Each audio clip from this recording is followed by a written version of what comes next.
పాత బడవస్కంలో 172, కొత్త బడవస్కంలో 174.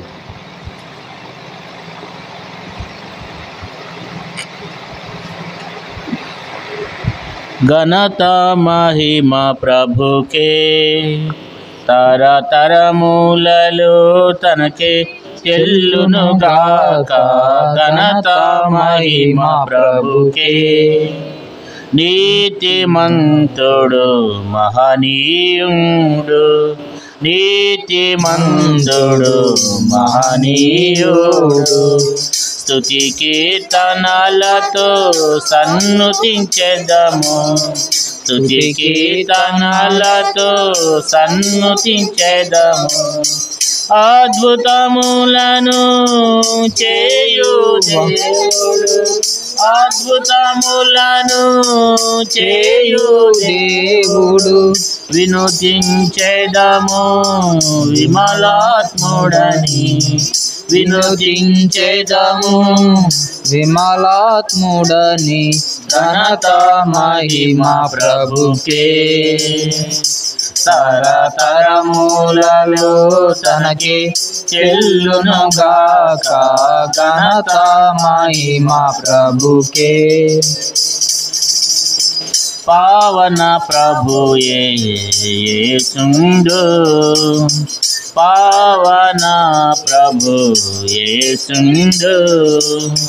పరమ దీవెనలు మనకిచ్చేను, పరమ దీవెనలు మనకిచ్చేను.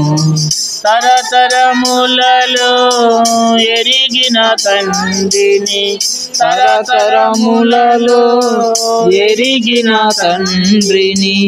నిరంతరము స్తుతించెదము, నిరంతరము స్తుతించెదము. ఘనత మహిమ ప్రభుకే, తరతరములలో తనకే చెల్లును గాక. ఘనత మహిమ ప్రభుకే. మనలను సిలువ రక్తముతో, మనలను సిలువ రక్తముతో కొని సమకూర్చెను సంగముగాను, కొని సమకూర్చెను సంగముగాను. తన శిరసత్వములో మనలుంచి, తన శిరసత్వములో మనలుంచి. మనలా నడుపు రారాధునకే, మనలా నడుపు రారాధునకే.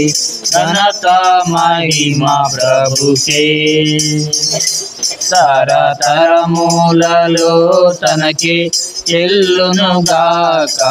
ఘనత మహిమ ప్రభుకే. మాట తప్పని దేవుడేగా, మాట తప్పని దేవుడేగా. మేటిగా నెరవేర్చే వాగ్దానము, మేటిగా నెరవేర్చే వాగ్దానము. దీటైన జనముగా మము చేసెనుగా, దీటైన జనముగా మము చేసెనుగా. మెండుగా మమ్ము దీవించెనుగా, మెండుగా మమ్ము దీవించెనుగా. ఘనత మహిమ ప్రభుకే, తరతరములలో తనకే చెల్లును గాక. ఘనత మహిమ ప్రభుకే. పరమ ప్రభువు మన కొరకు, పరమ ప్రభువు మన కొరకు అర్పించుకొనెను తన్ను తానే, అర్పించుకొనెను తన్ను తానే.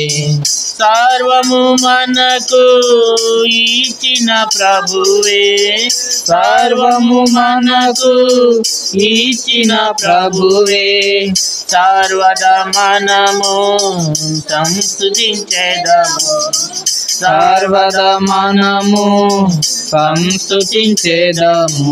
ఘనత మహిమ ప్రభుకే, తరతరములలో తనకే చెల్లునుగాక. ఘనత మహిమ ప్రభుకే.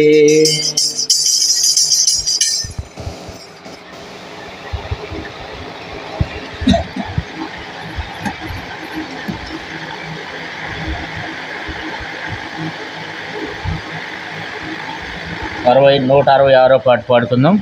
చివరిగా 166 కొత్త బడవస్కంలో 166, పాత బడవస్కంలో 161, పాత బడవస్కంలో 164, పాత దాంట్లో 164, కొత్త బడవస్కంలో 166, 166, 164. దేవునికే మహిమ. దేవునికే మహిమా, దేవునికే మహిమా, యుగ యుగములకు కలుగునుగాక, యుగ యుగములకు కలుగునుగాక.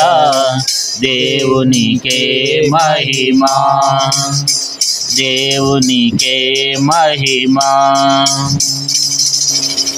దేనికి దేవుడు శిల్పియో నిర్మాణకుడు, దేనికి దేవుడు శిల్పియు నిర్మాణకుడు, దానికి మనలను వారసులు చేసెను, దానికి మనలను వారసుల చేసెను. వందనములను చెల్లింతుము, వందనములను చెల్లింతుము. దేవునికే మహిమా, దేవునికే మహిమా, యుగ యుగములకు కలుగునుగాక, యుగ యుగములకు కలుగునుగాక. దేవునికే మహిమా, దేవునికే మహిమా.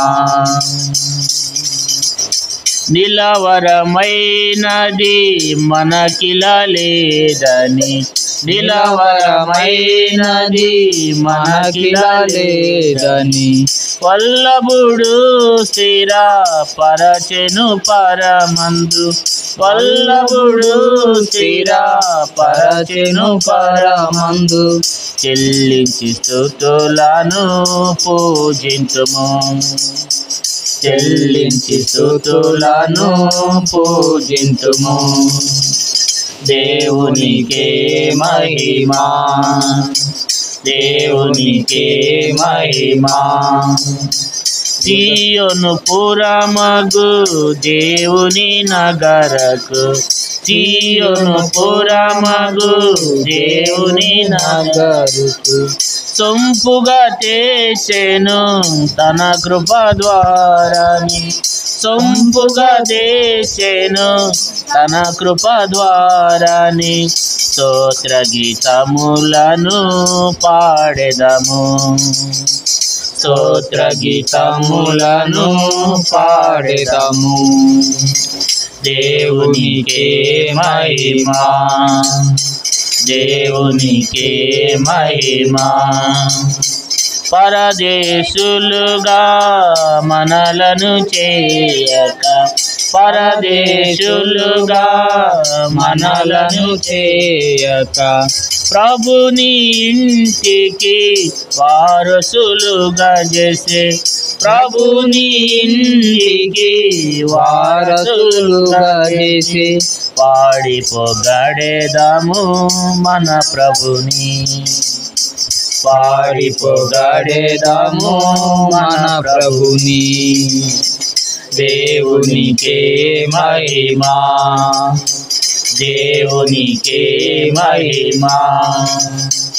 శుద్ధ సువర్ణముతో అలంకరింపబడి శుద్ధ సువర్ణముతో అలంకరించబడిన ముచ్చల గుమ్మముల పురమందు చేసే ముత్యాల గుమ్మముల పురమందు చేసెను మృదమారగను ప్రణుతింతుము ముదమారగను ప్రణుతింతుము దేవునికే మహిమా దేవునికే మహిమా యుగ యుగములకు కలుగునుగాక యుగ యుగములకు కలుగునుగాక దేవునికే మహిమా దేవునికే మహిమా.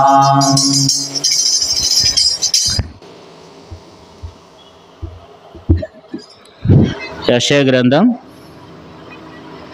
43 అధ్యాయం 7వ వచనం. యెషయా గ్రంథం 43 అధ్యాయము 7వ వచనం.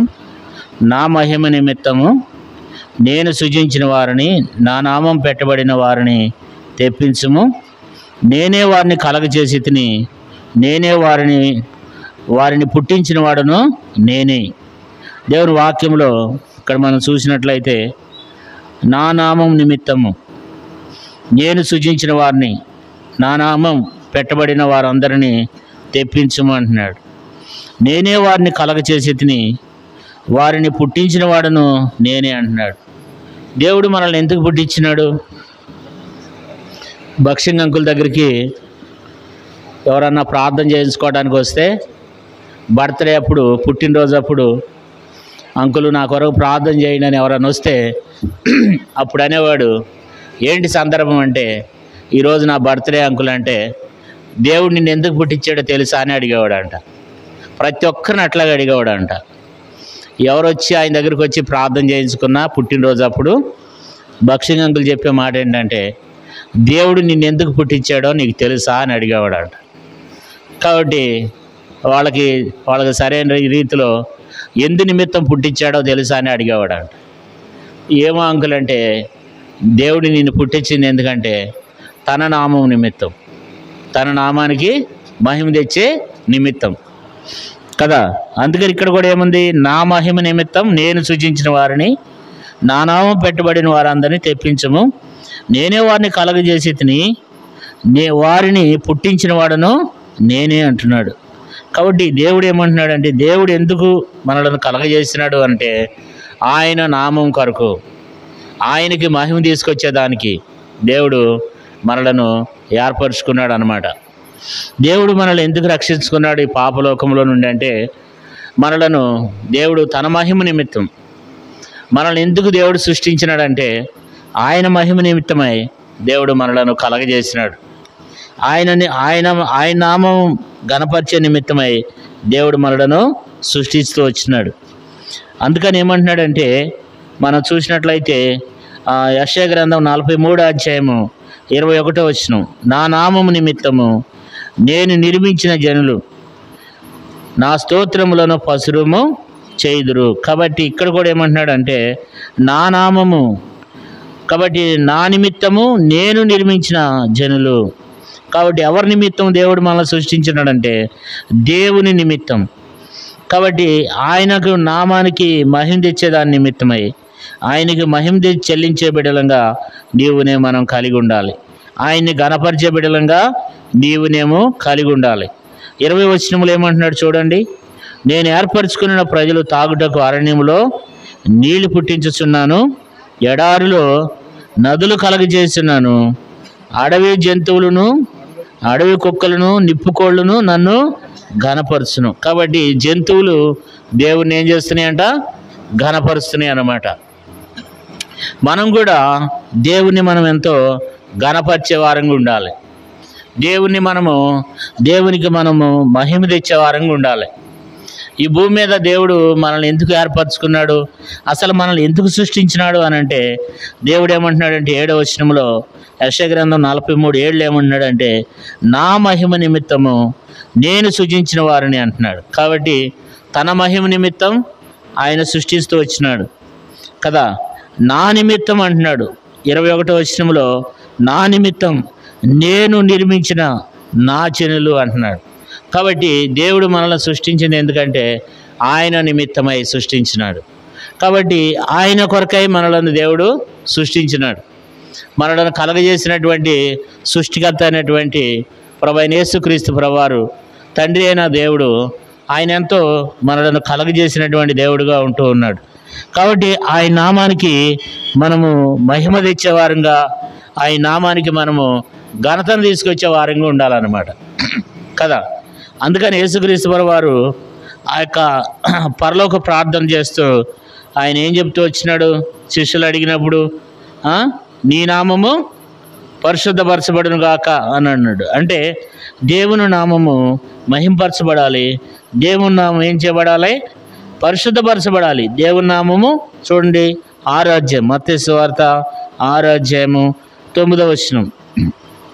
అక్కడ ఏముందంటే నీ నామము కదా, ఏముంది అక్కడ, నీ నామము పరిశుద్ధపరచబడును గాక అన్నాడు. అంటే దేవుని యొక్క నామము ఏం కావాలి, పరిశుద్ధపరచబడాలి.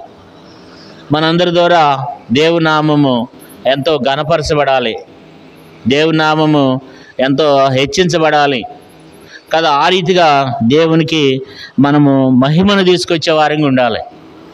దేవుని మనము మహిమపరిచే వారంగా దేవునే మనం కలిగి ఉండాలి. అందుకని బైబిల్ ఏముందంటే మనము ఏమి చేసినా సరే, మనము పానం చేసినా, భోజనం చేసినను, పానం చేసినను ఎవరి నిమిత్తమై చేయాలంట, దేవుని నిమిత్తమై. చూడండి ఒక మాట చదువుకుందాం. 1 కొరింథీ 10వ అధ్యాయము, 1 కొరింథీ 10వ అధ్యాయము 31వ వచనం చూడండి. 31వ వచనం, కాబట్టి మీరు భోజనం చేసినను, పానం చేసినను, మీరేమి చేసినను సమస్తము దేవుని మహిమ కొరకు చేయడి అన్నాడు. కాబట్టి మనం ఏ పని చేసినా, ఏది చేసినా అది ఎవరి నిమిత్తం చేయాలి, దేవుని మహిమ నిమిత్తం చేయాలి. అది దేవుని మహిమ కొరకు చేయాలి. ఏది చేసినా మనం చూడండి, దేవుడు ఎట్లా చెప్తున్నాడంటే మనం భోజనం చేసినా దేవునికి మహిమ రావాలంట, పానం చేసినా దేవునికి మహిమ రావాలంట. ఏది చేసినా దేవునికి మనం మహిమను తీసుకొచ్చే వారంగా, దేవునికి మనం ఘనతను తీసుకొచ్చే వారంగా ఉండాలని దేవుని వాక్యంలో రాయబడుతూ వచ్చింది కదా. మనం ఏది చేసినా, ఏ పని చేసినా, లేకపోతే ఏ మాట మాట్లాడినా, ఏ విషయంలోనైనా సరే, అన్ని విషయంలో కూడా మరి నిలబడిన నేను, కూర్చున్న మీరందరూ కూడా దేవునికి మనం ఏం తీసుకురావాలి, మహిమను తీసుకురావాలి. ఆయనకు మనం ఎల్లప్పుడూ కూడా ఏం చెల్లించాలి, మహిమ చెల్లించాలి కదా. ఆయనకి ఒక గొప్ప మహిమను తీసుకొచ్చే బిడ్డలంగా దేవునే మనం కలిగి ఉండాలి. బైబిల్లో హేరోదు అంట దేవునికి ఏం చేయలేదు, ఆయన మహిమ చెల్లించలేదు. అపొస్తలుల కార్యములు 12వ అధ్యాయంలో హేరోదు ఏం చేశాడంటే దేవునికి మహిమ చెల్లించలేదంట.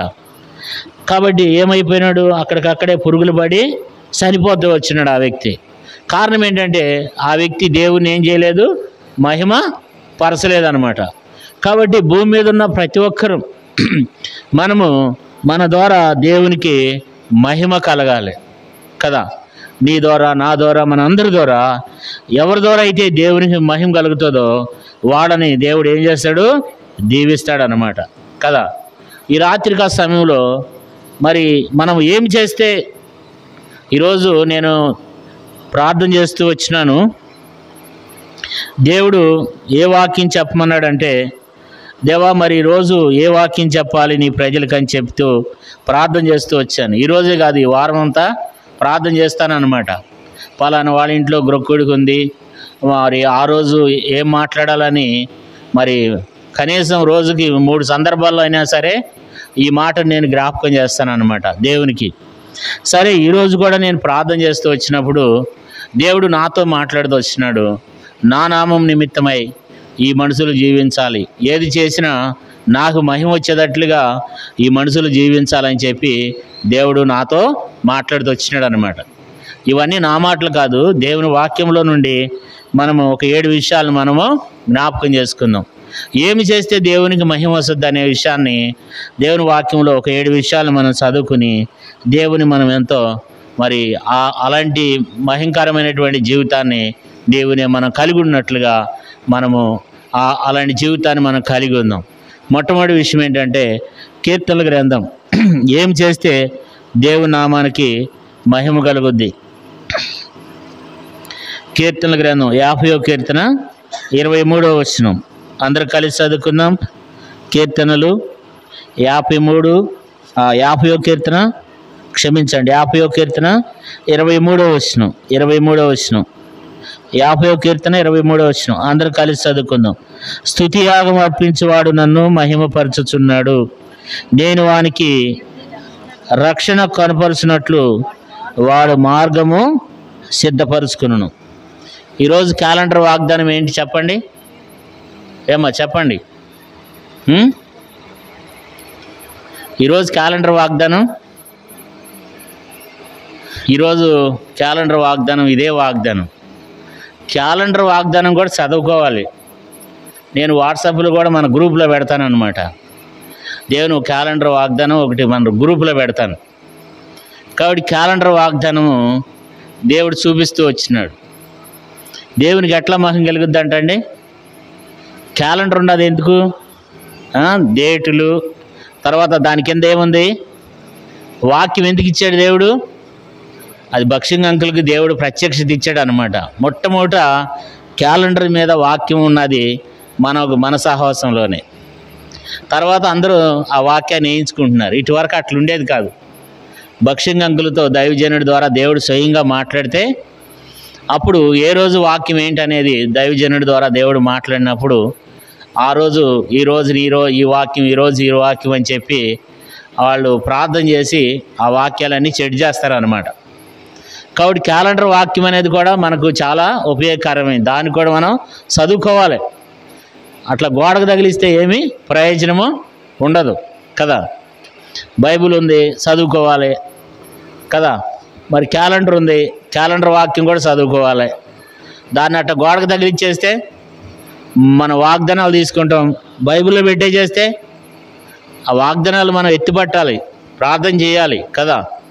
కాబట్టి మొట్టమొదటి విషయం ఏంటంటే స్తుతియాగం అర్పించేవాడు నన్ను మహిమపరచుచున్నాడు. అంటే దేవుణ్ణి ఆరాధించేటువంటి బిడలంగా, దేవునికి స్తుతియాగం అర్పించే వారంగా మనం ఉండాలంట. స్తుతియాగం అర్పించే వాళ్ళు దేవుణ్ణి ఏం చేస్తారంట? మహిమపరుస్తారన్నమాట. కాబట్టి మనము దేవునికి ఏం చేయాలి చెప్పండి? స్తుతియాగము అర్పించాలి, దేవుణ్ణి ఘనపరచాలి, దేవుణ్ణి మహిమపరిచే వారంగా నీవునే మనం కలిగి ఉండాలని దేవుడు ఇక్కడ కోరుతున్నాడు కదా. స్తుతియాగం అర్పించేవాడు నన్ను ఏం చేస్తున్నాడు? మహిమపరుచున్నాడు. దేవునికి ఎట్లా మహిమ కలుగుద్ది అని అంటే మనం దేవుణ్ణి ఘనపరచాలి, దేవుణ్ణి స్తుతించాలన్నమాట కదా. ఎవరైతే దేవునికి స్తుతియాగం అర్పిస్తూ ఉంటారో వారు దేవుణ్ణి ఏం చేస్తారు? మహిమపరుస్తున్నట్లు అన్నమాట. కాబట్టి ప్రతి సండే దేవుని మందిరంలో దేవునికి స్తుతియాగం అర్పించాలి.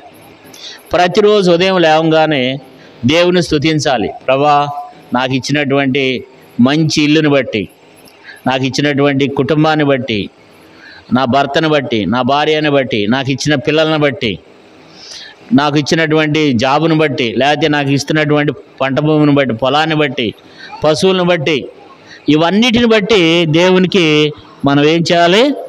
ఆరాధన తీసుకురావాలి. దాన్ని స్తుతియాగం అంటారనమాట. దేవుడు మనకిచ్చిన ప్రతి దాన్ని బట్టి దేవా ఇవన్నీ కూడా నీవిచ్చినవే, కాబట్టి ఇవన్నీ నీవిచ్చినవి అని చెప్పి దేవుని మనం ఏం చేయాలి? ఆరాధించాలన్నమాట. ఉదయకాలం లేవంగానే ఆరాధించాలి. దేవుడు ఏ మేలు చేసినప్పటికీ మనం ఏం చేయాలి? దేవునికి స్తుతియాగము అర్పించాలి కదా. అందుకని స్తుతియాగం అర్పించేవాడు ఏం చేస్తాడంట? నన్ను మహిమపరచుచున్నాడు. 14వ వచనం చూడండి, 50వ కీర్తన 14వ వచనం.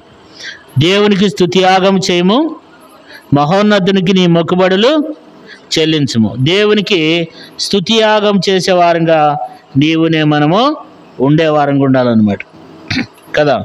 దేవునికి మనము స్తుతియాగం చేసేవారంగా మనం కలిగి ఉండాలని దేవుడు కోరుకుంటున్నాడు.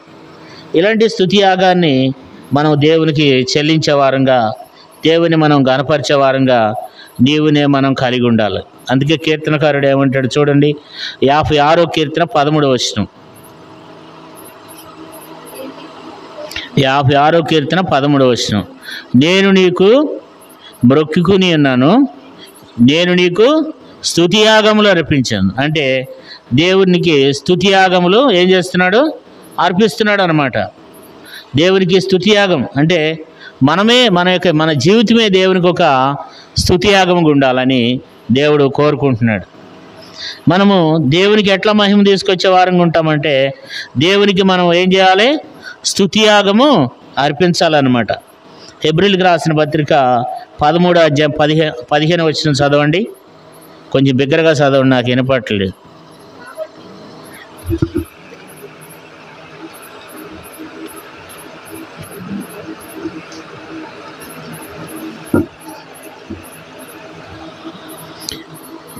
చదవమ్మా.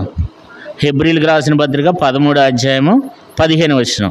కాబట్టి ఆయన ద్వారా మనము దేవునికి ఎల్లప్పుడూ స్తుతియాగము చేయదము, అనగా ఆయన నామమును ఒప్పుకొనుచు జీవఫలము అర్పించుదము కదా. ఇక్కడ ఏమంటాడంటే, కాబట్టి ఆయన ద్వారా మనము దేవునికి ఎల్లప్పుడూ ఏం చేయాలండి? స్తుతియాగం చేయాలి. ఎల్లప్పుడూ జోహ ఫలాన్ని అర్పించాలి దేవునికి. మనము మన యొక్క జీవితాన్ని దేవునికి ఒక ఫలముగా దేవునికి ఇచ్చేవారంగా నీవునే మనం కలిగి ఉండాలన్నమాట. రోమపత్రిక 12వ అధ్యాయం 1వ వచనంలో కూడా ఒక మంచి మాట అక్కడ రాయబడింది. రోమపత్రిక 12వ అధ్యాయము 1వ వచనం. ఒక నిమిషం 12 1వ వచనం చదవము. కాబట్టి సహోదరులారా, పరిశుద్ధమును దేవునికి అనుకూలమునైన సజీవ యాగముగా మీ శరీరములను ఆయనకు సమర్పించుకునుడి.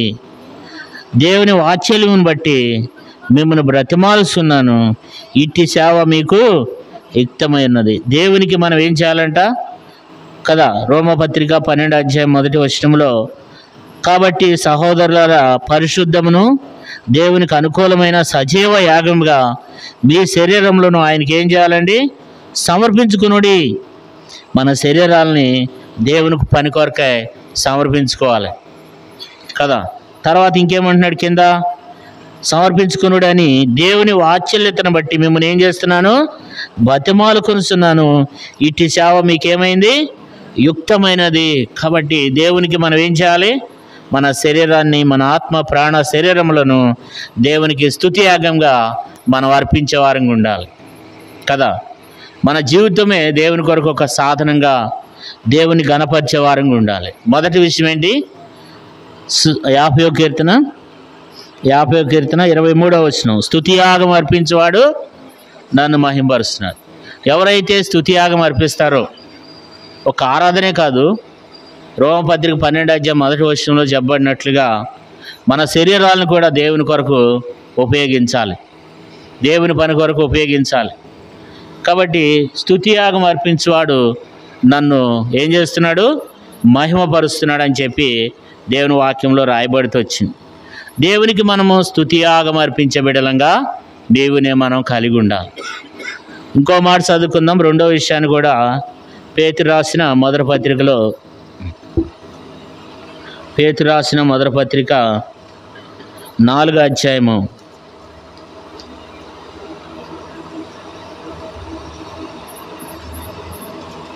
4వ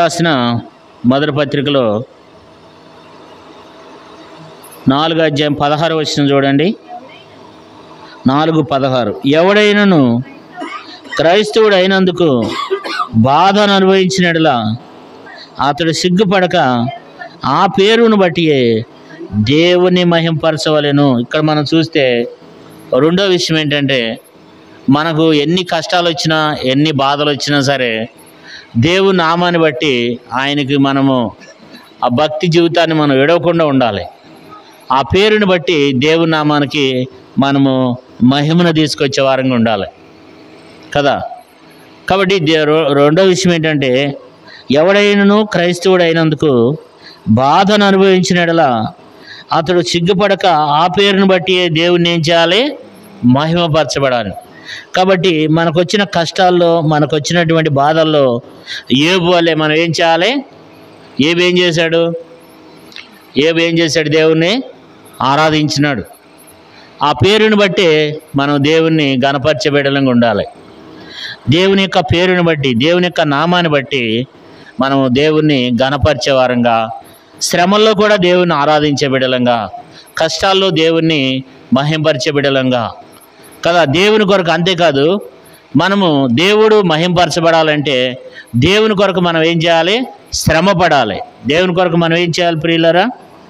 అందుకే ఇక్కడ ఏముంది? 16వ వచనం, పేతురు రాసిన మొదటి పత్రిక 4:16, ఎవడైనను క్రైస్తవుడైనందున బాధ అనుభవించిన యెడల అతడు సిగ్గుపడక ఆ పేరును బట్టి దేవుణ్ణి మహింపరచాలి.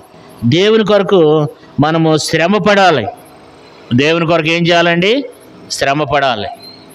దేవుని కొరకు శ్రమ పడినప్పుడు దేవుని నామం అది ఎంతగానో మహిమపరచబడుతుంది అన్నమాట. దేవుని నామం ఎంతో మహిమపరచబడుతుంది.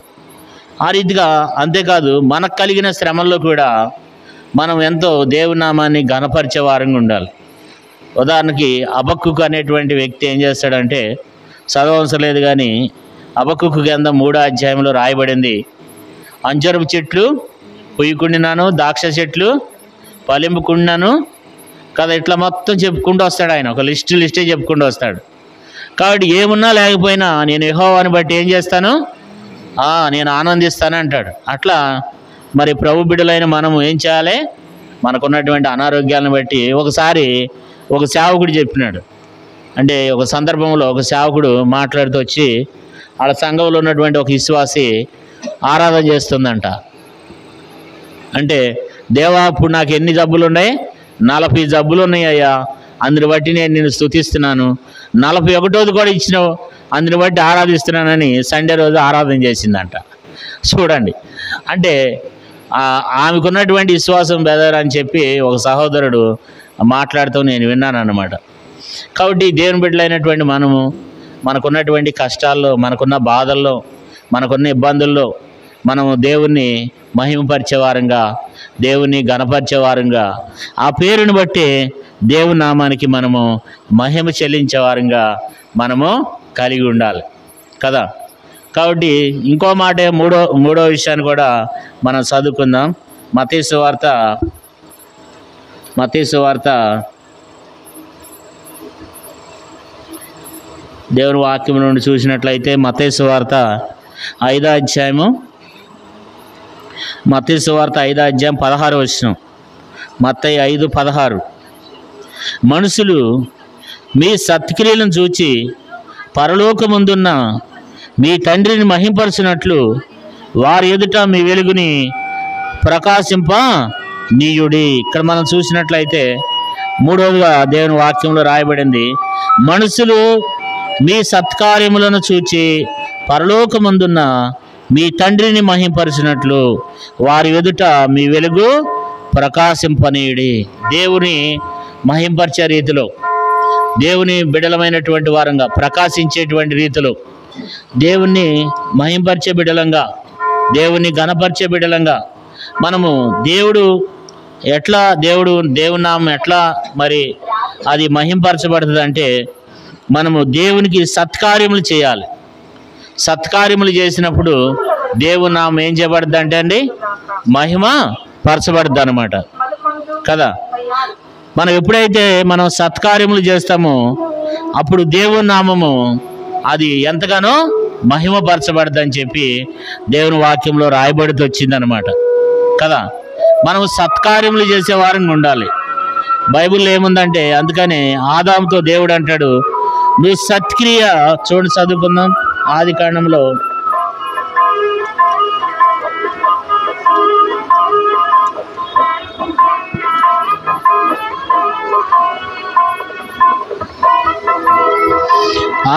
4వ అధ్యాయము 7వ వచనం. ఆదికాండం 4:7, నీవు సత్క్రియ చేసిన ఎడల తలెత్తుకునవా, సత్క్రియ చేయని ఎడల వాకిట పాపం పొంచుండును, నీ ఎడల దానికి వాంఛ కలుగును, నువ్వు దాన్ని ఏలుదు అనను. ఇక్కడ మనం చూసినట్లయితే సత్క్రియ చేస్తే మనం తలెత్తుకుని తిరుగుతాం. సత్క్రియ అంటే మంచి క్రియ, ఒక మంచి పని చేసే వారంగా ఉండాలి. మంచి క్రియలు బైబిల్లో తబిత అనేటువంటి ఒక ఆమె ఉంది, అపోస్తుల కార్యములు 9వ అధ్యాయంలో. ఆమె ఏం చేస్తూ వచ్చేదంటే సత్క్రియలు చేస్తూ వచ్చేదంట. అంటే సత్క్రియలు చేయడం ద్వారా దేవుని ఆమె ఏం చేయబడుతుందంట. అపోస్తుల కార్యములో చూడండి 9వ అధ్యాయం, అపోస్తుల కార్యములు 9వ అధ్యాయంలో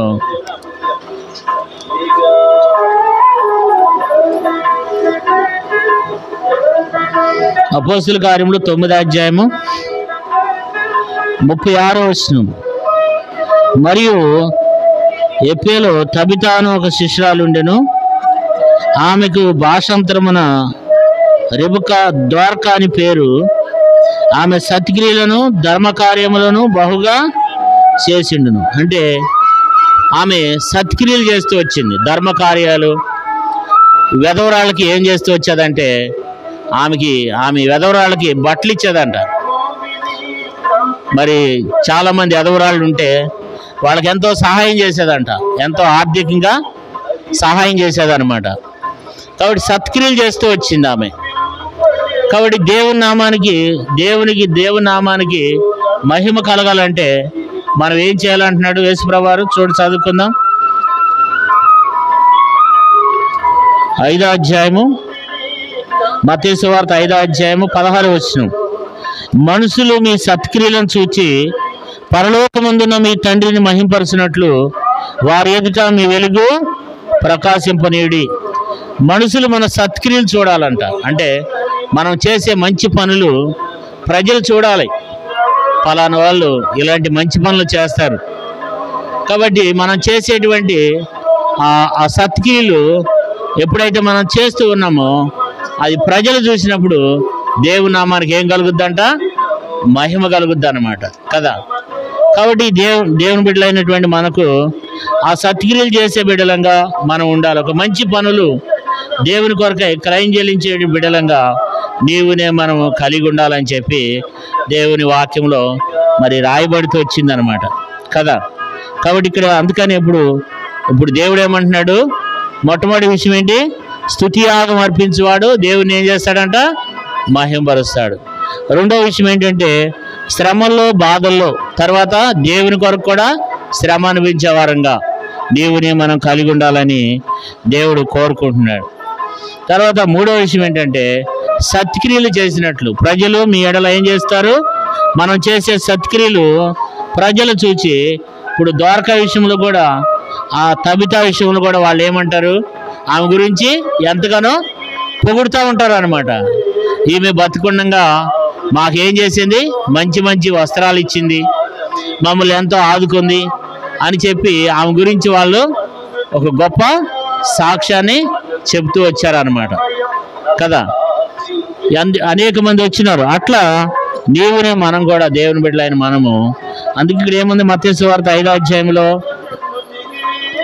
16వ వచనం, మనుషులు మీ సత్క్రియలను చూచి పరలోకమందున్న మీ తండ్రిని మహింపరచినట్లు. కాబట్టి దేవుడు ఎప్పుడు మహింపరచబడతాడంటే మనం సత్క్రియలు చేసినప్పుడు దేవుడు మహిమపరచబడతాడు అన్నమాట.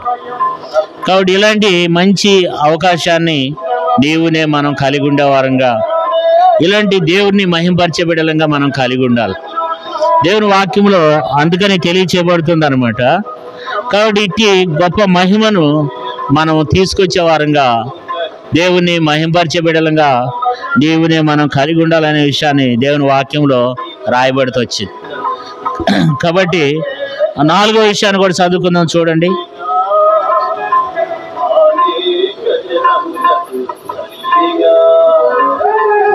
రోమాపత్రిక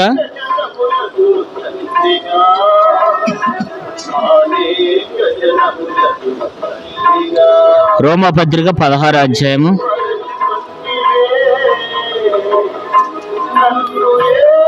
16వ అధ్యాయము 7వ వచనం లేదా 5వ వచనం నుండి చదువుకుందాం. రోమపత్రిక 16 5, 6, 7 వచనాలు చదువుకుందాం. అందరం కలిసి చదువుకుందాం. రోమపత్రిక 15 అధ్యాయము 5వ వచనం, 6వ వచనం, 7వ వచనాన్ని చదువుకుందాం.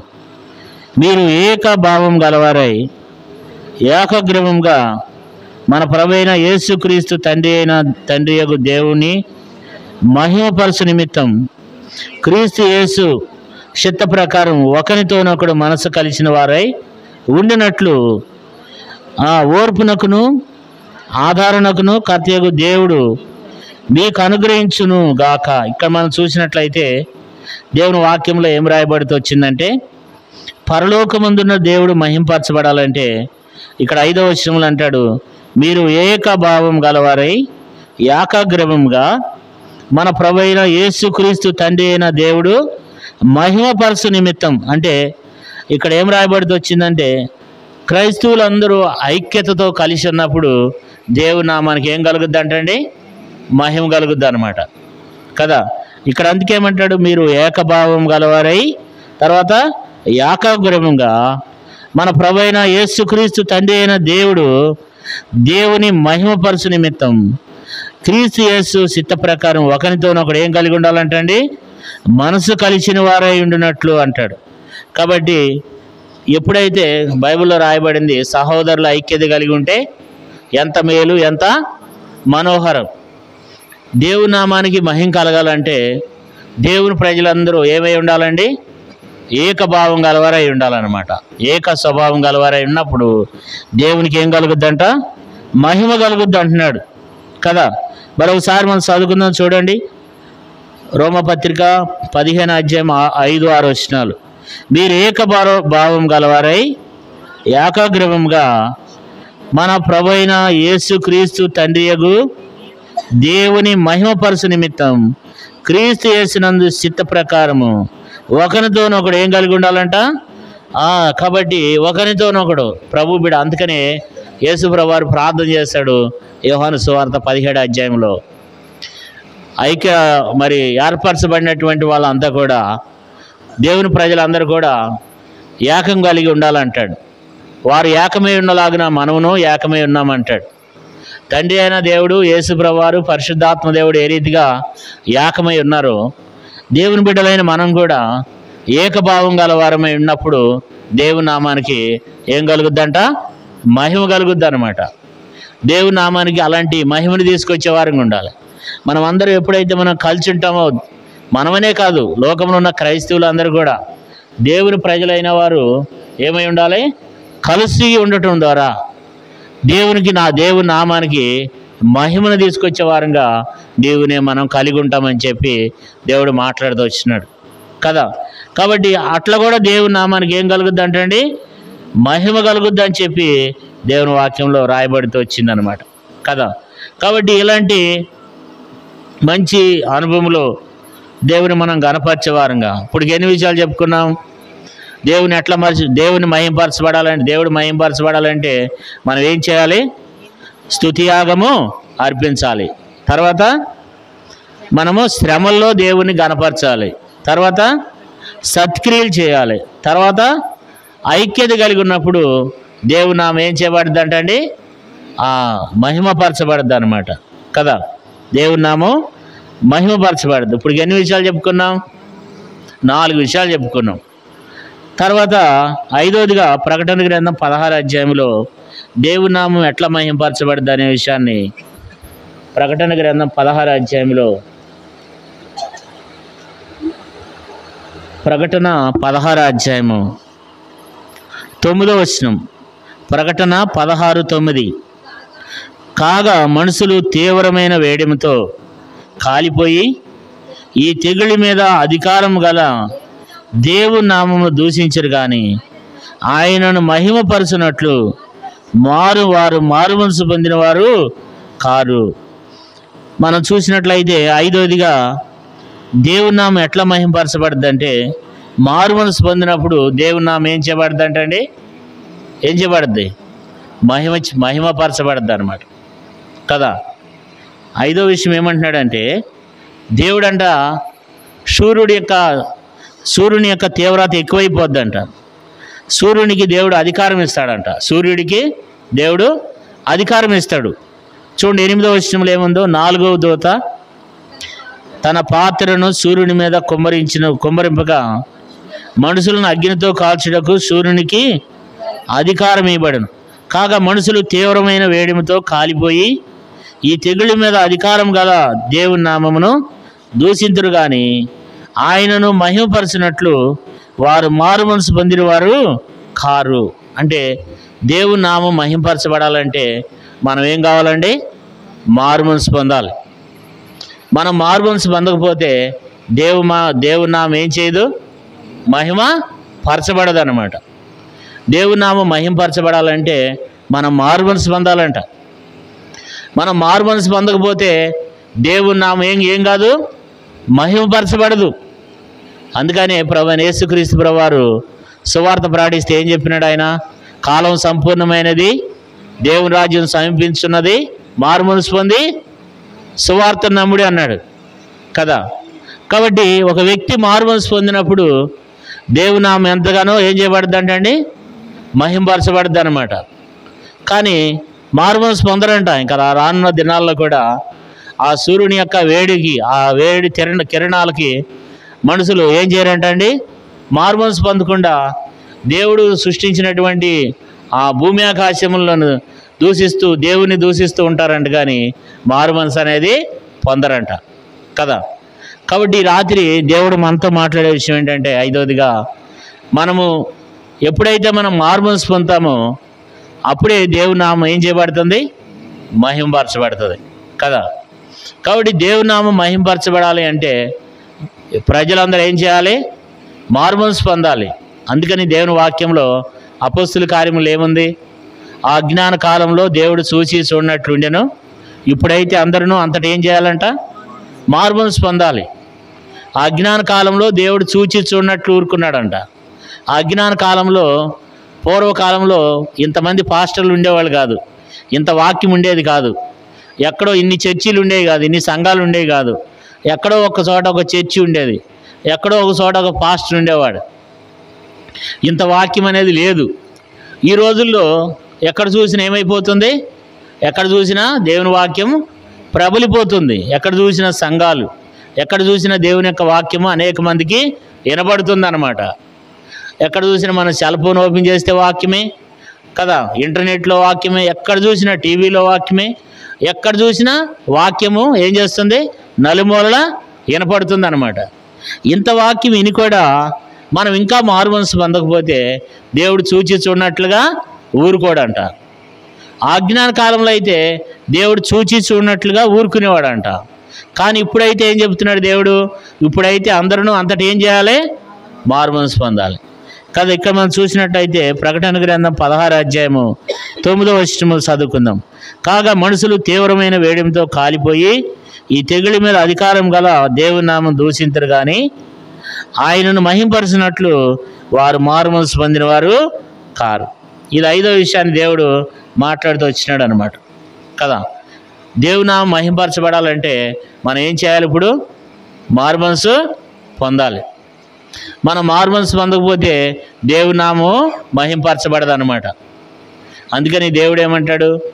మిమ్మల్ని బట్టి నా నామం అన్ని జనులు ఏం చేయబడుతుంది? దూషింపబడుతుంది అంటున్నాడు కదా. కాబట్టి మనం ఎప్పుడైతే మారుమనసు పొందినామో దేవుని నామం ఏం చేయబడుతుంది? మహింపరచబడుతుంది అంటాడు కదా. 6వ విషయాన్ని కూడా చదువుకుందాం. చూడండి 14వ అధ్యాయము ప్రకటన గ్రంథం 14వ అధ్యాయము, ప్రకటన 14వ అధ్యాయము 7వ వచనం. అందరూ కలిసి చదువుకుందాం. 14:7 అందరూ కలిసి చదువుకుందాం. ప్రకటన గ్రంథం 14వ అధ్యాయం 7వ వచనం. అతడు మీరు దేవునికి భయపడి ఆయనను మహింపరచుడి, ఆయన తీర్పు తీర్చు గడియ వచ్చెను గనుక ఆకాశం భూమియు సముద్రము జలచరములు కలగజేసిన వానికే నమస్కారం చేయడని గొప్ప స్వరముతో చెప్పెను. ఇక్కడ మనం చూసినట్లయితే 6వదిగా దేవుని నామానికి మహిమ కలగాలంటే మనం దేవునికి ఏం కలుగుండాలి? చెప్పండి, భయపడాలి. అందుకే ఇక్కడ ఏముంది చూడండి, 7వ వచనం మరొకసారి చదువుకుందాం. కాగా మీరు దేవునికి భయపడి ఆయనను మహింపరచుడి. దేవునికి భయపడితే దేవుని ఏం చేస్తామంట అండి? మహింపరుస్తామంట. మనలో దేవుని భయం ఎప్పుడైతే మనలో వస్తుందో దేవుని నామం ఏం చేయబడుతుందండి? మహిమపరచబడుతుంది అన్నమాట కదా. కాబట్టి మనం దేవునికి భయపడాలి, దేవుని వాక్యానికి భయపడాలి కదా. మరి అన్ని విషయాల్లో మనం దేవునికి ఎప్పుడైతే మనం భయపడుతున్నామో అప్పుడే దేవునికి దేవుని నామము మహింపరచబడద్దు అన్నమాట కదా. మరి దేవుడు ఈ రీతిగా మనకు వాక్యాల్లో రాయబడుతూ వచ్చింది. దేవుని నామం మహింపరచబడాలంటే, దేవుడు మహింపరచబడాలంటే మనం ఆయన ఏంది ఏం కలిగి ఉండాలి? భయభక్తులు కలిగి ఉండాలి కదా. దేవుని ఏంది భయభక్తులు కలిగి ఉండే వాళ్ళు ఏం చేస్తారు? వాళ్ళు ఆశీర్వదించబడతారు కదా. ఏముంది చూడండి, ఒక మాట చదువుకుందాం. కీర్తనలో కీర్తన 128వ కీర్తన, మనందరికి తెలిసిన వాక్యము. 128వ కీర్తనలో దేవుని యందు భయభక్తులు కలిగి ఉంటే మనకు వచ్చే ఆశీర్వాదాలు చూడండి. 128వ కీర్తన మొదటి వచనం, యెహోవా యందు భయభక్తులు కలిగి ఆయన త్రోవల యందు నడుచు వారందరూ ధన్యులు. నిశ్చయముగా నీవు నీ చేతుల కష్టయుతాన్ని అనుభవించదవు, నువ్వు ధన్యుడువు, నీకు మేలు కలుగు. కాబట్టి దేవుని బిడ్డలారా, ఎవరైతే దేవుని యందు భయభక్తులు కలిగి ఉంటామో నిశ్చయముగా నీ చేతుల కష్టయుతాన్ని నువ్వేం చేస్తావు? అనుభవిస్తావు కదా. అనేక పర్యాయములు మన యొక్క చేతుల కష్టయుతం ఏం చేస్తుందండి? కొంతమంది వాళ్ళు కష్టపడుతున్నాం కానీ మన చేతి కష్టయుతాన్ని మనం అనుభవించడానికి మనకు లేకుండా పోతుందన్నమాట. మనం కష్టపడుతున్నాం, శ్రమిస్తున్నాం, ఎంతో ప్రయాసపడుతున్నాం కానీ మన కష్టయుతాన్ని మనం అనుభవించడానికి లేకుండా అయిపోతుంది కదా. అయితే దేవుని యందు భయభక్తులు కలిగి ఉన్నప్పుడు దేవుడు నిశ్చయముగా నీ కష్టయుతాన్ని దేవుడు ఆశీర్వదిస్తాడు, నీ చేతి పనులను దేవుడు దీవిస్తాడు కదా. అందుకని ఆ రోజుగా మరి దేవుని నామానికి మనం మహిమ తీసుకొచ్చే వారంగా ఉండాలి అని అంటే మనము దేవునికి భయపడితే దేవునికి ఏమవుద్ది? మహిమ వస్తుంది అన్నమాట. అమ్మో, ఇక్కడ దేవుడు ఉన్నాడు, ఇది దేవుని నామం కాబట్టి అని చెప్పి మనం ఎప్పుడైతే మనం దేవునికి భయపడతామో అప్పుడే దేవుని నామం ఏం చేయబడుతుంది? మహింపరచబడుతుంది కదా. ఇప్పటికి దేవుని నామం మహింపరచబడాలంటే ఏం చేయాలి మనం ఇప్పుడు? ఏముంది అక్కడ? 50వ కీర్తన 23వ వచనం, స్తుతి యాగం అర్పించేవాడు నన్ను మహిమపరుచున్నాడు. తర్వాత పేతురు రాసిన పత్రికలో 4:16 వచనంలో మనము శ్రమల్లో దేవుని గణపరిచినప్పుడు దేవుని నామం దేవుడు మహింపరచబడతాడు. మూడవదిగా సత్క్రియలు చేసినప్పుడు దేవుని నామం ఎంతో మహింపరచబడుతుంది, దేవుడు ఎంతో మహింపరచబడతాడు అన్నమాట కదా. నాలుగవదిగా దేవుడు కలిసి ఉండటం ద్వారా, 4వ రోమ పత్రికలో 16వ అధ్యాయము 5-6 వచనాలు చదువుకున్నాం. మనం కలిసి ఉండటం ద్వారా, ఐక్యత ఉండటం ద్వారా దేవుని నామము మహింపరచబడుతుంది అన్నాడు. 5వదిగా మారుమనసు పొందితే మనం ఏం చేయబడతాం? మనము దేవుని నామము మహింపరచబడుతుంది అన్నాడు. 6వదిగా దేవునికి భయపడటం ద్వారా దేవుని నామం ఏం చేయబడుతుందండి? మహిమపరచబడుతుంది కదా. కాబట్టి చివరిగా ఈ మాట కూడా చదువుకుందాం. మరి 7వ మాట కూడా చదువుకుని మనము ఈ స్థలం నుంచి దేవుని యొక్క దీవెనలతో వెళ్దాం. చూడండి, చదువుకుందాం. దేవుని నామం మహింపరచబడాలంటే ఇంకో మాట చదువుకుని 15వ అధ్యాయము, యోహాను సువార్త 15వ అధ్యాయం 8వ వచనాన్ని చదువుకుందాం. 15:8 యోహాను సువార్త 15వ అధ్యాయం 8వ వచనం, మీరు బహుగా ఫలించడం వలన నా తండ్రి మహింపరచబడును, ఇందువలన మీరు నా శిష్యులగుదురు. ఇక మనం చూస్తే మనం బహుగా ఫలించాలి. మనం ఫలించినప్పుడు దేవుని నామానికి ఏమొస్తుంది? మహిమ వస్తుంది అన్నమాట. మనం ఫలింపు లేకపోతే, మనలో ఫలింపు లేకపోతే దేవుని నామానికి ఏం రాదు? మహిమ కలగదన్నమాట.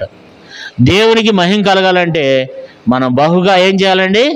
ఫలించాలి. ఫలించడం అంటే అభివృద్ధి చెందాలి, ఆశీర్వదించబడాలి కదా. ఫలించాలి, వృద్ధి చెందాలి.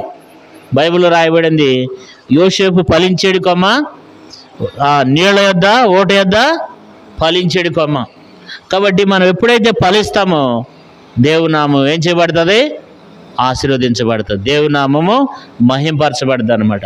దేవుడు మహింపరచబడాలంటే మనము ఫలించే అనుభవాలు ఉండాలి. ఎప్పుడైతే మనం ఆత్మీయంగా ఫలిస్తామో అన్ని విషయాల్లో కూడా మనం ఏం చేస్తాం? ఫలిస్తామన్నమాట. మనం చదవసలేదు కానీ యోహాను రాసిన 3వ పత్రికలో అక్కడ ఏముందంటే, ప్రియుడా నీ ఆత్మ వర్ధిల్లుతున్న కొలది నువ్వు అన్ని విషయాల్లో ఏం చేయాలి? వర్ధిల్లాలంటాడు. కాబట్టి మనం అన్ని విషయాల్లో కూడా దేవునే మనం వర్ధిల్లే వారంగా ఉండాలి. అప్పుడు దేవుని నామం ఏం చేయబడుతుందండి? మహింపరచబడుతుంది కదా.